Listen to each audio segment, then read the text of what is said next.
قناة الأستاذ نفوري لتوثيق الأنشطة والندوات الثقافية. كل ما هو جديد ومفيد عن الأدب والشعر العربي. لا تنسوا الاشتراك في القناة وتفعيل زر الجرس ليصلكم كل جديد.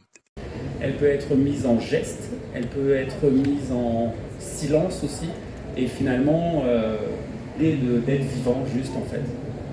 Catégorie être vivant. Être vivant. Rim, depuis 2016, donc, je rebondis et je reviens sur cette appellation de lecture performée. Donc, tu pratiques ça depuis 2016 au bordel de la poésie de Paris, c'est ça? Et tu es régulièrement invité à des festivals. Moi, j'aimerais bien avoir ton avis par rapport à cette indiscipline, comme appelé Capitaine Alexandre. Alors oui, sur la question de la recherche dans l'art, dans l'écriture, je plus sois. En revanche, je vais juste rajouter un petit quelque chose, c'est que pour moi, je n'ai pas de problème à me classer par exemple et à me dire poétesse, parce que pour moi cette affirmation me permet d'avancer, de me positionner. Ça me arme, ça me donne des outils, ça me donne c'est vraiment une sorte de positionnement qui me permet d'être plus facilement lisible en fait. Parce que en effet, le public de manière générale aime bien classer pour comprendre plus facilement.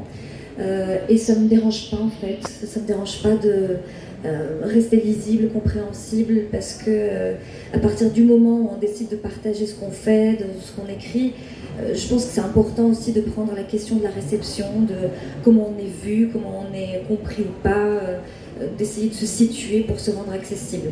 Pour moi, cette question d'accessibilité est importante. Et puis oui, une des choses par laquelle j'essaie de rendre la poésie accessible à ma mesure, c'est à la fois les ateliers d'écriture, j'en anime régulièrement, mais aussi la lecture publique, et entre autres avec le Bordel de la Poésie, qui est un événement qu'on anime, qu'on organise régulièrement à Paris, dans des lieux, c'est un événement itinérant. Et donc c'est un cabaret immersif où les poètes et poétesses sont costumés, et on lit nos poèmes et nos textes en tête-à-tête.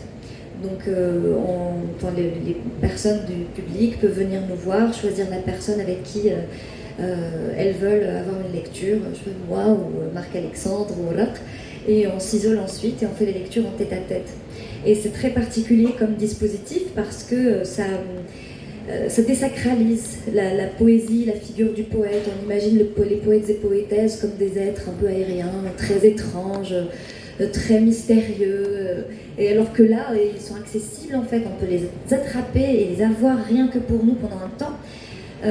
Les personnes donc se permettent aussi de poser des questions, de nous demander de redire un texte, enfin redire certains vers, parce que parfois quand on fait des lectures publiques avec des personnes qui sont assises et nous en face comme ici en l'occurrence, ça peut être intimidant aussi.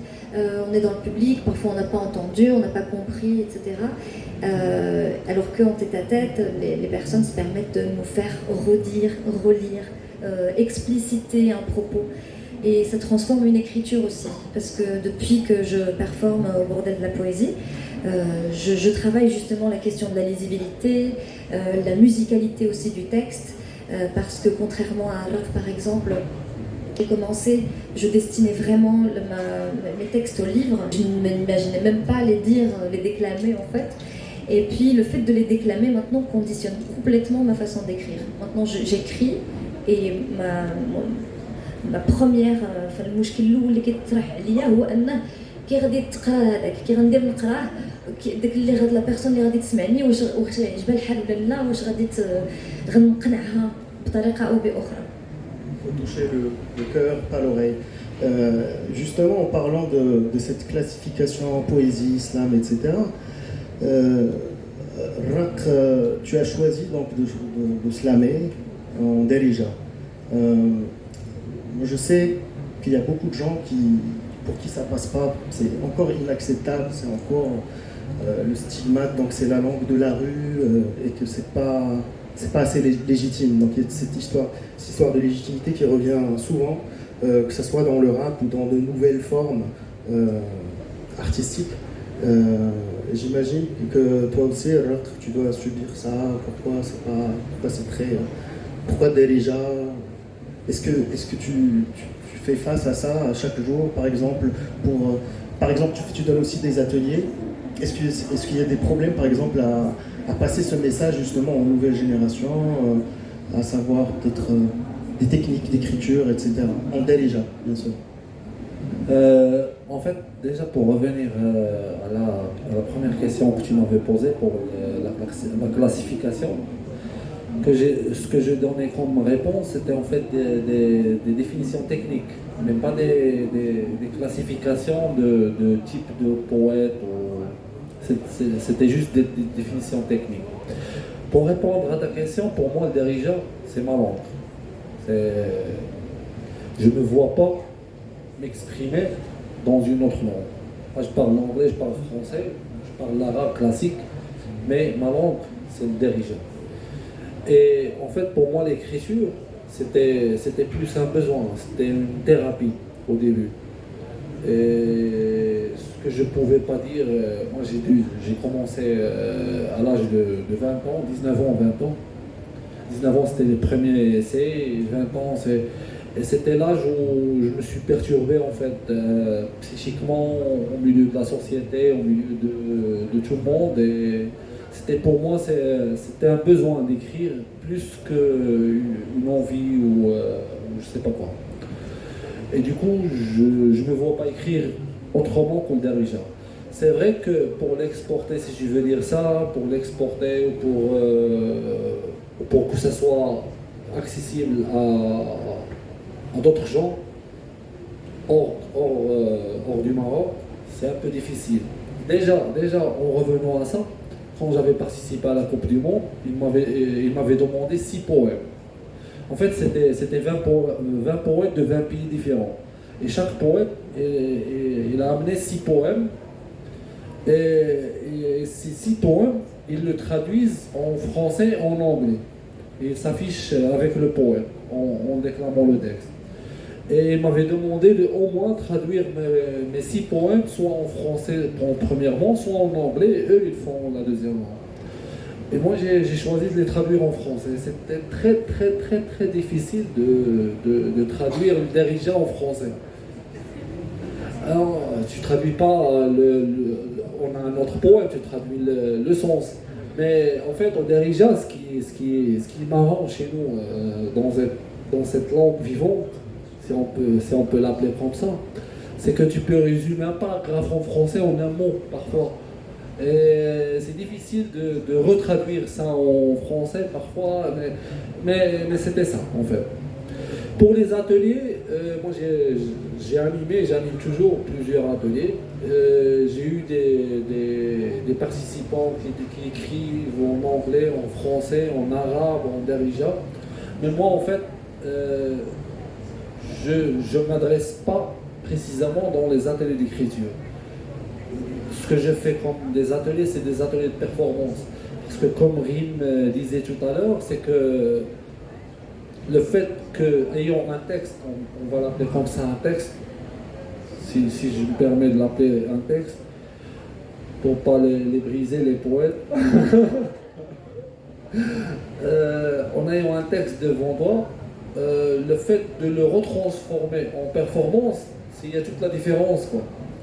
C'est de transmettre cette émotion qui est dedans, dans les mots, à travers ta voix, à travers tes silences, comme disait tout à l'heure Capitaine, à travers tes crescendo parfois, à travers ton mouvement sur scène, à travers ta posture, à travers plein de choses que tu utilises sur scène, qui peuvent, c'est ça notre devoir sur scène, c'est d'accrocher émotionnellement le public, de lui transmettre l'émotion qui est dans le texte à travers tout ça. Et c'est ça que je précise dans les ateliers que j'anime.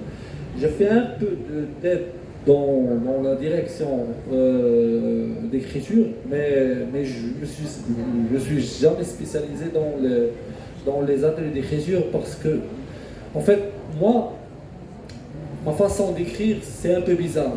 Si je la transmets, ça va être très bizarre pour les autres. Donc, moi, j'écris en marchant. Et après, j'écris sur le stylo. J'écris, je marche, j'ai les vers qui s'envolent et après je les traduis en stylo. Du coup, j'ai une façon d'écrire très bizarre. J'utilise jamais des techniques d'écriture, du coup, je ne peux pas transmettre ça. Mais par contre, ce que j'anime des ateliers de performance et je pense que ça n'a pas de langue. La performance. Tu es d'accord, Rim? Tu es d'accord que ça reste quand même une démarche assez singulière à chacun de développer sa façon de communiquer ses émotions, surtout, enfin que ce soit en performance ou dans l'écriture. Oui, en fait, comme Raq, je n'ai pas d'outils ou de technique particulière d'écriture en fait. J'ai des images, des idées, etc. J'ai parfois des sonorités que j'ai envie de mettre ensemble, d'expérimenter avec ça. Et du coup, quand je donne des ateliers d'écriture, je donne très peu de contraintes et plutôt que de donner des contraintes très claires, etc. J'essaye de stimuler, de motiver les personnes, de débloquer les nœuds parfois qu'on a, parce que pas mal de personnes qui viennent dans les ateliers, et je pense que toute personne devrait écrire, mais bon, si les personnes ne veulent pas, elles ne le feront pas. Mais par contre, je pense que c'est un outil génial pour se comprendre soi-même, pour comprendre le monde, pour avoir l'impression au moins d'avoir une sorte de contrôle, pour transformer quelque chose, d'avoir aussi le sentiment d'utilité, comme ce que tu disais, Marc-Alexandre.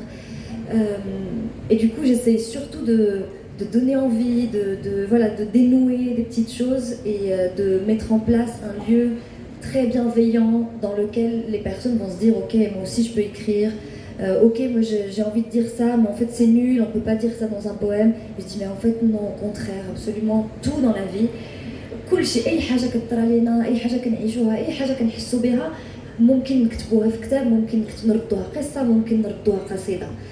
Donc c'est ça que j'essaye de leur dire. Et ensuite, dans la façon parce que je fais aussi un moment de restitution, j'essaye aussi de pas forcément donner des indications, mais essayer d'expliquer que le poème, que l'émotion passe aussi par le corps, que quand on écrit, quand on réfléchit à son texte, on le pense avec le corps, à partir de notre corps, qu'on parle de la vie, qu'on perçoit à partir de notre corps.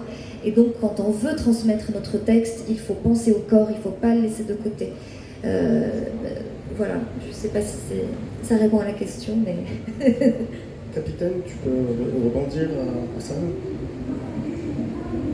Je ne sais pas si tu peux rajouter quelque chose. Je suis complètement en phase avec ce qui vient d'être dit, oui, absolument.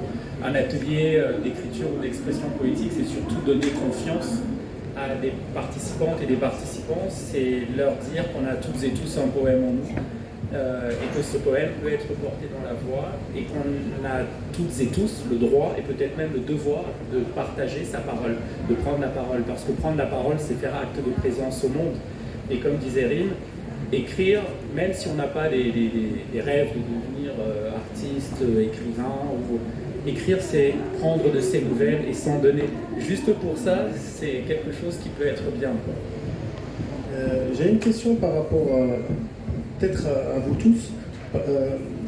Je commence avec Raq parce qu'il y a une nouvelle dynamique, en tout cas au Maroc, par rapport à... Il y a plus de contexte, il y a plus de collectifs qui se forment, il y a plus d'événements, de festivals, de concours, etc.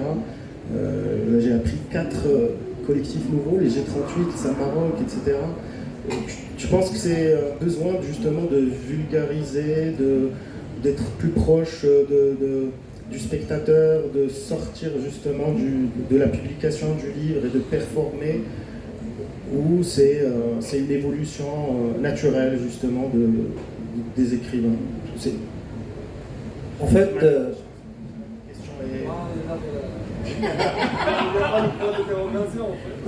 Tu veux trouver une manière de répondre? Là, tu fais partie. Tout à l'heure, on discutait et tu disais qu'il y a une nouvelle association. C'est ça, vous allez former une nouvelle association pour développer justement ce que vous faites. En fait, pour l'association, déjà, je commence par ce qui était dit enfin. pour l'association, c'est pas une nouvelle, c'est juste une association, une première association qui est destinée pour en fait l'organisation des événements de slam de poésie. En fait, on a eu besoin de ça par rapport à l'organisation qu'on a fait en mars dernier du championnat du Maroc de slam de poésie. Et comme vous connaissez tous, ici, pour avoir des autorisations, pour avoir tout ce qui soit avec, pour avoir des financements pour l'événement, parce il y avait des gens, il y avait 24 participants qui sont venus du Maroc, de plusieurs villes. Il n'y avait que 2 personnes de Casa pour les héberger, pour les transports, pour tout. Tu as besoin d'un financement. Et pour ça, tu dois avoir une association. C'est ça, le statut de collectif n'est pas... Tu ne peux pas avoir un financement par rapport à voilà, c'est ça. Donc, il y a un besoin de structuration. Il y a un besoin de structurer... Aussi, ce qui a été malheureux, c'est que le champion du Maroc, il devait participer au championnat du monde qui était joué à Paris, l'une des championnats du monde qui se joue dans le monde, qui était à Paris par Culture Rapide en mai. Et il n'a pas eu son visa. En fait, il a tout un dossier, il a un bon travail, il a un bon salaire, et il n'a pas besoin de... Mais c'est ça aussi, pour avoir une association, ça peut aider dans ça, je crois, au moins pour parrainer ces gens qui doivent aller à l'étranger pour donner des prestations, de jouer sur scène, donner des ateliers et tout ça. Pour revenir à la dynamique, en fait, il y a on va appeler ça un début de dynamique. Comme je te disais tout à l'heure, la définition que je t'ai dit, c'est un peu physique. C'est comme une onde sinusoïdale qui a des bas et des hauts. Et justement, après le Covid, il y avait un pic, une montée de dynamique, parce que tout le monde, la plupart des gens, durant le confinement, ceux qui écrivent en fait, ils ont eu beaucoup de temps pour écrire. Et du coup, ils avaient besoin de déclamer ça, de s'exprimer, de tout. Du coup, après le Covid, c'est pour ça qu'il y avait plein d'activités. Et on espère que ça va se garder. Parce que déjà, par exemple, ceux qu'on a eu comme participants au championnat du Maroc, ils sont tous chauds pour, par exemple, il y a les deux personnes qui étaient venues de Fès, ils sont très chauds pour organiser des cafés slam là-bas. En fait, ce qu'on a besoin, c'est des cafés slam réguliers qui s'organisent automatiquement dans un lieu ou dans un, je sais pas où. Par exemple, le dernier vendredi de chaque mois ou un truc du genre, ou pourquoi pas hebdomadaire. Et c'est de ça on a besoin. Parce que, comme on disait tout à l'heure, c'est que nous, la performance scénique, ça se forge sur la scène. C'est en montant sur scène que tu te retrouves pour chaque mot de ton texte, pour chaque... Et tu penses qu'il y a une sorte de reconnaissance ou un intérêt, ne serait-ce que des pouvoirs publics? Là, on est dans un événement organisé par le ministère de la Culture. En fait, est-ce que tu penses que... Oui, c'est direct, bien sûr. Voilà, est-ce que tu penses que ils peuvent aider? Moi, j'étais très ravi par rapport à la nouvelle, le nouveau ministre et son conseiller, parce qu'il m'avait accueilli au mois de février dernier. Et c'était très cool la discussion avec eux. Ils voient dans le slam en fait une nouvelle voie pour comme disait Rim, pour passer la poésie au tout le monde, pour rendre la poésie au monde grand public. Et ça peut aider vraiment la mentalité. Et j'ai l'impression qu'il y a une valorisation du Darija aussi. Et du coup, je pense que le slam en Darija serait un moyen très fort de légitimer aussi le Darija et de dire que c'est aussi une langue de l'art, etc. Même si, bien sûr, il y a tout le répertoire de l'Aïta, il y a toute la musique populaire, etc., qui existe déjà et qui est une poésie très très puissante et malheureusement très mal conservée. Oui, c'est ça. En fait, si on peut dire ça, le Darija, ça fait partie de notre identité. Et c'est pour ça que tout le monde peut écrire avec n'importe quelle langue où il est à l'aise avec. Mais le Darija, ça fait partie aussi de notre patrimoine, comme tu disais, l'Aïda et tout ce qui va avec. C'est aussi une identité marocaine, notre Darija. C'est nous. Et il y a la question du patrimoine, mais j'ai l'impression qu'il y a aussi la question de la souplesse du Darija. Et que j'ai l'impression qu'on peut créer des images de dingue, que c'est un matériau vraiment très, très, très souple, très frais, très neuf. Parce que tu disais que c'était une langue vivante, mais moi je trouve que c'est une langue ultra vivante. Et je le vois de plus en plus depuis que j'habite en France maintenant. À chaque fois que je reviens, ça se transforme en fait. Il y a des nouvelles expressions, de nouvelles images qui sont inventées, qui sont relayées. Et je trouve ça fascinant. Enfin, c'est assez incroyable. Exactement. Je vais dire juste ça. Ce que disait Rim, c'est que ultra vivante, c'est le bon terme pour la définir. C'est qu'en fait, tu peux même créer un mot. En écrivant, tu peux créer un mot et ça va passer. Et c'est ça ce qui est. On crée le mot, on le dit à d'autres qui ne l'ont jamais entendu, ils le comprennent. C'est ça qui est fou en fait. On joue avec la langue. Complètement, et c'est une langue aussi qui se prête à l'humour. On peut facilement faire des blagues en faisant des variations sur des mots qui existent. Et c'est pour ça que je trouve que ce que vous faites est génial. Je pense que des cafés slam en Darija, des ateliers d'écriture pour pas forcément donner des techniques et des outils, mais au moins rendre ça légitime en fait. Ouais, moi j'avais juste envie de dire, plutôt que de parler du Darija, est-ce qu'on peut entendre un slam en Darija? Parce que moi j'arrive là comme ça, on en parle, on a envie d'entendre. Allez, là. Il a su faire le pont. Que dirais-je? Je vais dire un texte qui s'appelle Le Bdo. Ou plutôt, je vais dire le Blaguia. C'est ma rencontre avec l'écriture.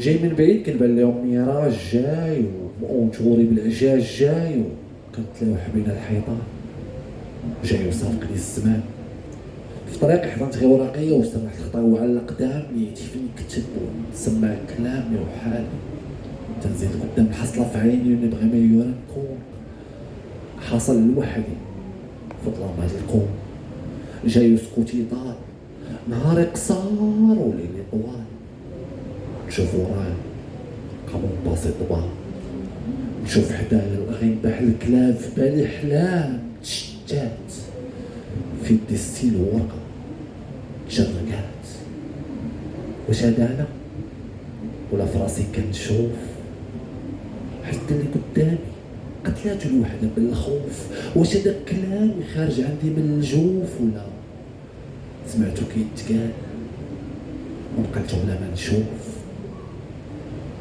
بلا ما نشوف وجاي من بعيد كنبان لهم ميراج جاي ومونتوري بالاجاج جاي وكنتلاوح بين الحيطان جاي وسابقني الزمان جاي المشيه مايله العقل حاير والدمعه سايله في التلفه ساير وبردان في القايله جاي ضربه في الطريق ما معبده في وسط الناس كامله ملبده حدايا امي ما حرقتها الكبده وانا ما عرفتش منها نبدا هزيت القلم وكتبت على حساب الظرف كتبت كل جمله كل كلمه كل حرف كتبت وانا بقدر الهم بقدر الضحك كتبت وانا بقدر الحقد بقدر الفرح كتبت مني باغي ندوي وما قاد نقول كتبت مني لساني بقوه ما يتقال ولا مشلول كتبت ماشي باش نوصل ولا باش نوصل كلامي ليكم كتبت حيت ليكريتور سي ما باسيون وبلا ما تحتاج دير منها طونسيون ما رانيش انا مش زعما في طون دومين مش ندير غير بالله سي مون بليزير كيما مان كتبت ونقدر نبان لك بلي راني اون سوجي مي ليسونسيال عندي سي كو في قلبي السيلو على الورقه كيبوجي كتبت ونقدر نكون مازال ما عرفت راسي شكون ما عارف علاش بالكتابه قلبي ولا مسكون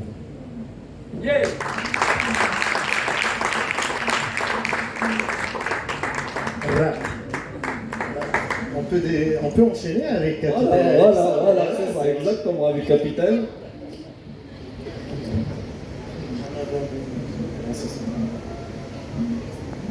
Déjà, Shukran pour le partage.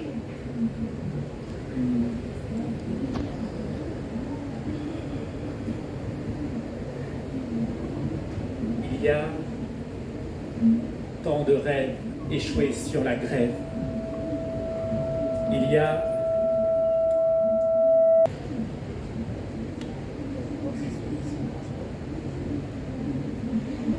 je recommence en darija cette fois.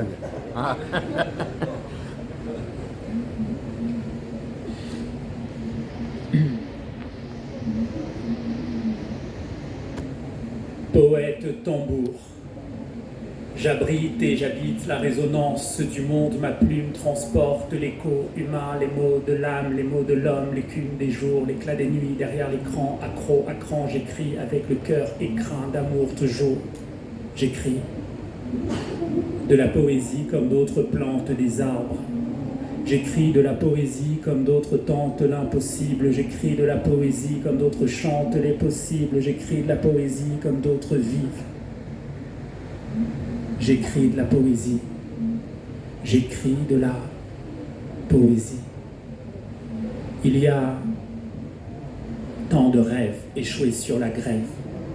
Tant de flammes éteintes, tant de joies mal étreintes, tant de femmes, tant d'hommes, tant d'âmes qui souffrent, ne s'offrent aucune trêve. Il y a tant de rêves échoués sur la grève, tant de rêves échoués sur la grève, tant de rêves échoués sur la grève. Il y a ton corps contre mon corps, ton âme contre mon âme, ta flamme contre ma flamme, ta peau contre ma peau. Et si tout s'arrête demain, notre histoire et le monde, poésie, ma vie, aura eu un sens, celui de t'avoir rencontré et reconnu dans les décombres du jour. Il y a tant de rêves échoués sur la grève, tant de rêves échoués sur la grève, tant de rêves échoués sur la grève, tant de flammes éteintes, tant de joies mal étreintes, tant de femmes, tant d'hommes, tant d'âmes qui souffrent, ne s'offrent aucune trêve. Et pourtant, le jour se lève encore. Le jour se lève toujours époustouflant de beauté parfois, comme pour nous dire de ne jamais perdre ni la saveur, ni la ferveur de vivre à hauteur d'âme. Il y a quelque chose chez la femme et chez l'homme, une vacuité sidérale, une forme de vide abyssal, une part manquante qui ne peut être comblée que par la poésie. La poésie, pas seulement celle des livres, mais peut-être aussi et surtout celle des matins de givre et des gestes de tendresse. La poésie qui se dresse en vertige pour dire non au cynisme et à la violence du monde. La poésie qui se dresse en vertige pour dire oui au miracle de l'altérité. Il y a quelque chose chez la femme et chez l'homme qui ne peut être comblé que par la poésie. Et nous sommes Sawa. Merci pour votre écoute.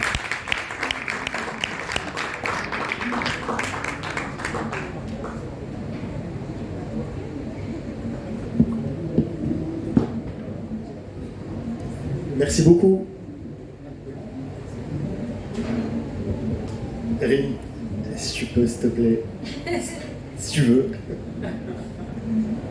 Alors, je vais vous lire un texte qui est paru dans mon dernier livre qui s'appelle Mine de rien,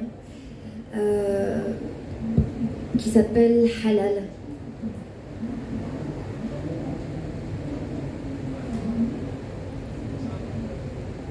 L'oiseuse notoire, Nazha au regard noir, traverse la salle en babillant. Sa voix recouvre le bruit des seaux en caoutchouc qui s'entrechoquent, le bruit de l'eau et les cris des petites eaux neuves qui gigotent dans les bassines. Ici, on n'entend aucun téléphone sonner. Ici, il n'y a pas de réseau. On est au hammam.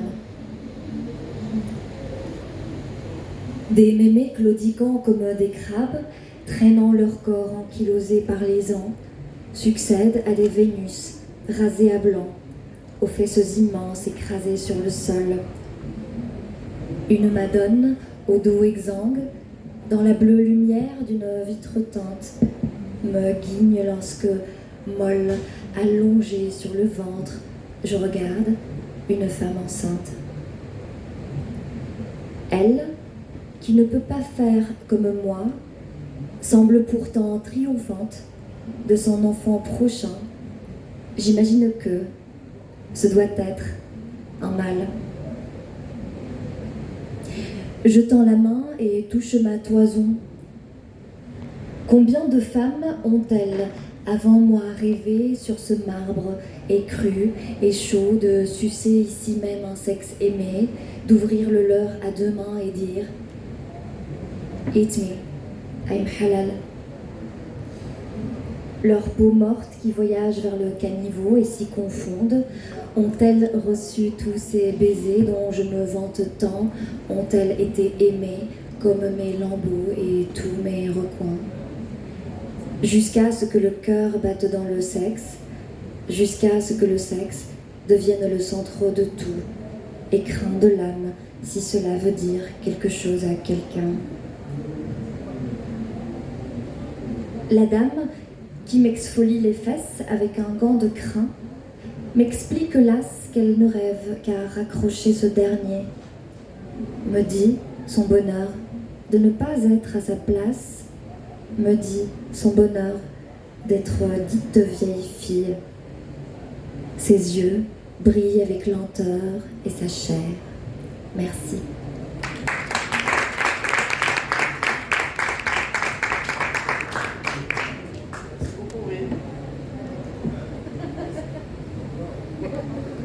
Test. Sur ces belles paroles, place aux questions.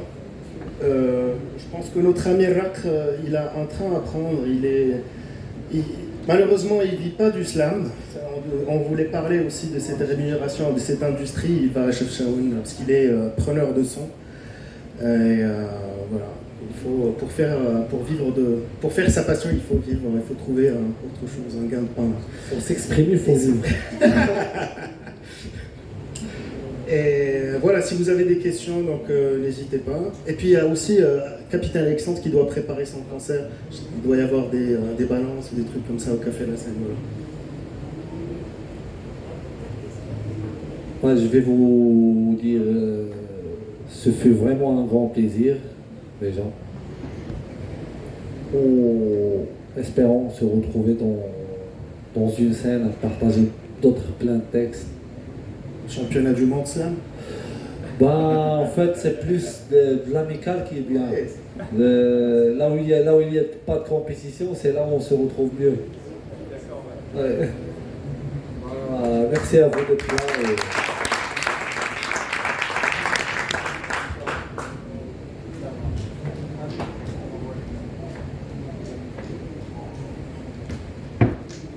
Je vais t'appeler bientôt pour le projet rap. Non, mais on s'est vu, il y a des projets musicaux, en fait, ça bouillonne, donc c'est pas mal. Et voilà, donc s'il n'y a pas de questions, merci beaucoup. Et puis merci Rim pour d'avoir accepté l'invitation. Merci Capitaine Alexandre. Au revoir, bonne route.